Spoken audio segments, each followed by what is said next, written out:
Now we take the account of the Chief Executive Officer and the co-founder of Username, Reuben Kimani, who joins me in the studio to discuss matters in relation to the selling of land, title deeds, and also the legal procedures that ought to be adhered to. Good afternoon and thank you for making time.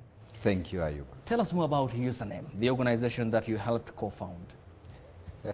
Thank you so much for this invitation. I'm glad to be here saying hi to all Kenyans who are watching us today. Username is #1 real estate company in Kenya. People confuse us with password, but we are Username investment, very unique. Basically, we deal with affordable land, purely. #1 for investment, many young Kenyans are investing with us. #2 for immediate settlement. We are known for delivering our promises, especially title deed is a emotive issue in the country. But we are very focused because we believe we are bridging a gap somewhere. We are providing to our Kenyan people, especially in the area of affordable housing. And that is our mission, that is our purpose, that's our business. That's what we do on a daily basis. And while for millions of shillings, we felt there was a gap for especially young people, people who are starting business, starting their jobs, even people within their jobs like me, who could not afford properties. Basically, our demographic mostly is between, I would say, between 20 to 40 years. I think majority are within 30 years. And let me tell you, if you look at our Kenyan environment, or Kenya as a country, where we are, affordable housing is one of the biggest challenges that we have. Even the government acknowledges that fact in Big Four. So we felt we can bridge that gap in the land sector. We basically come in, create gated communities in places, and infrastructure has been done so much. In places we believe the next 2 to, even right away, 0 to 5 years, these are places where majority of Kenyans are going to live. That's where we come in. But that is not the biggest issue in our sector. I think the biggest issue is fraud. People are afraid to invest, especially in land. But today I want to encourage them. There are people who are doing a nice job. That's why I'm here. We have delivered over 10,000 title deeds.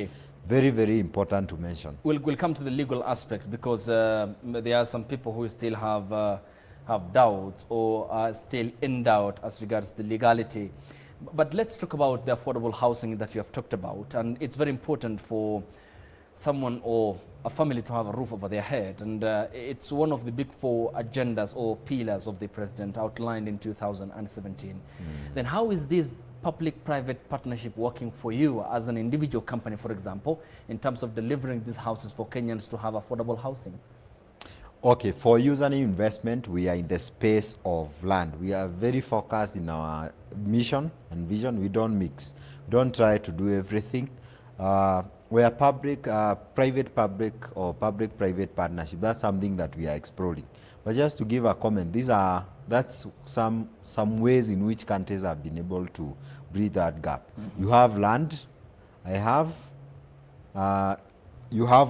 land, maybe I need financing. Then the government comes and they decide to do something.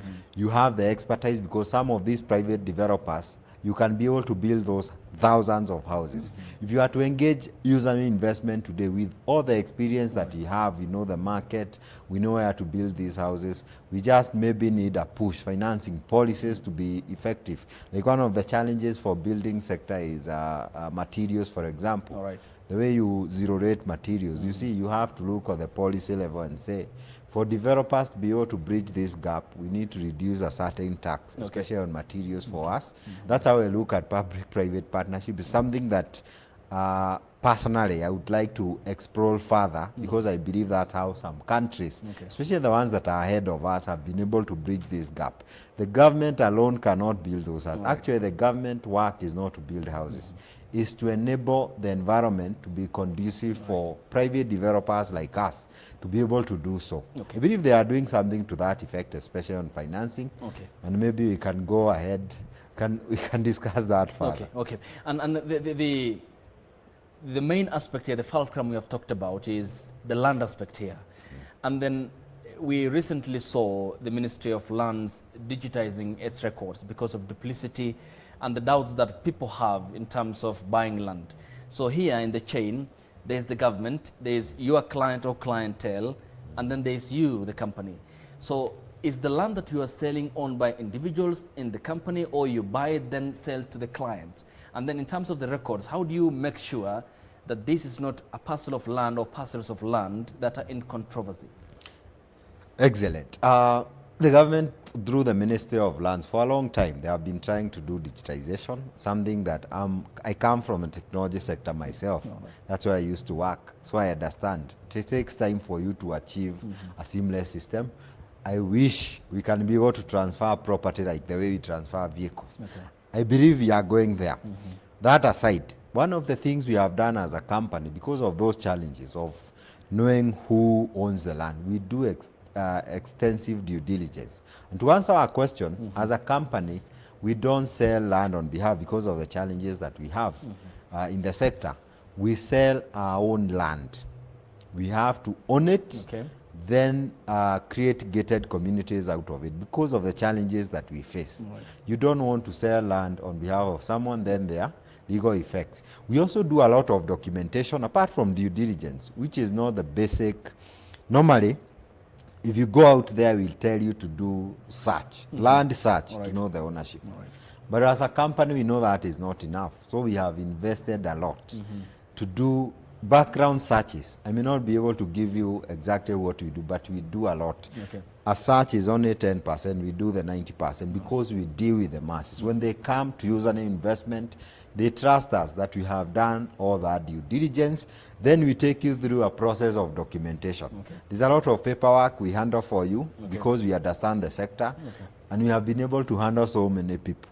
Until then we explain to you how the process goes. I've been doing a lot of awareness, by the way, as a person, to create awareness in our sector. I believe people should not be afraid because this is a sector that has been growing. It has given so many people livelihood and of course contributing a lot to our GDP. And of course the job creation effect and the other ripple effects to the economic growth. And let's perhaps, because of the timing aspect, finish up with this because it's very important. And now we have talked about the acquisition of the land, and then there's the development aspect. Now you have a roof over your head. Then the title deed aspect, which is required by law. How do you go about that? As username investment, you do this for our clients. In law, the buyer, the person buying from us, these are our customers and clients. They're supposed to process the title deed for themselves. But then we realize a normal Kenyan doesn't have that capacity. The legal fees might be very high, so we decided to take that up. So as we sell these pieces of land in very strategic locations in the country, we will be able to process that for you. This is a company initiative. All the other companies and individuals don't do that. To make it easier for, but we explain to you exactly what we are doing, the fees, we make it inclusive. But we also ensure, as part of the biggest deliverable, especially for myself, we deliver that title deed. Without a title deed, you don't own anything. It's a proof of ownership. We deal with affordable land for investment and for those who want to build right away or the next 2 to 5 years. I'll give an example. We deal with properties between 100 to 1 million shillings.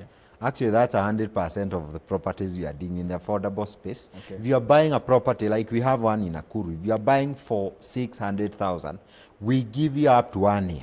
We have realized most Kenyans, they work with stage by stage. Even when you are building your own house, for most Kenyans, I would even say more than 90%, they do stage by stage development. So we realize we have to give them a plan.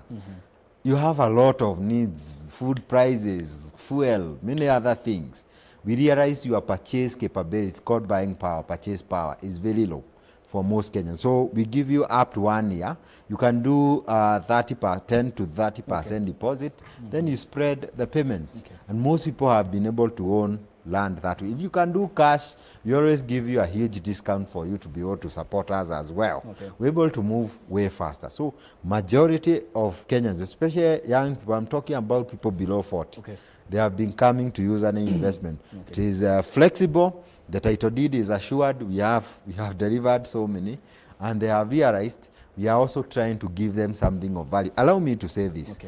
when you are investing in land, it's very important to look at the location. Government is investing a lot in infrastructure. Okay. There are so many roads going all over. Those are places where majority of Kenyans will be living. Okay. If you are an investor all over, even in diaspora, please look where these roads are growing, and those are the places you should invest. And that's where username is. We do a lot of research.